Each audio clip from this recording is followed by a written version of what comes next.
Hello everybody, hope you're doing well and welcome to another tutorial. And today we're learning how to send big files on Discord.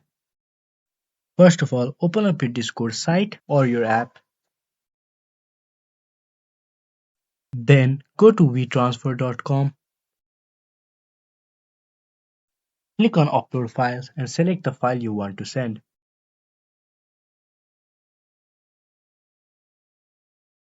Type in the title, description and the email.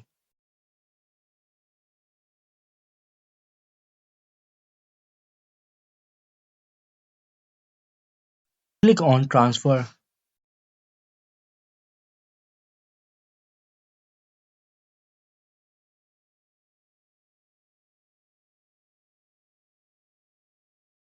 Then click on copy link and send it in your Discord.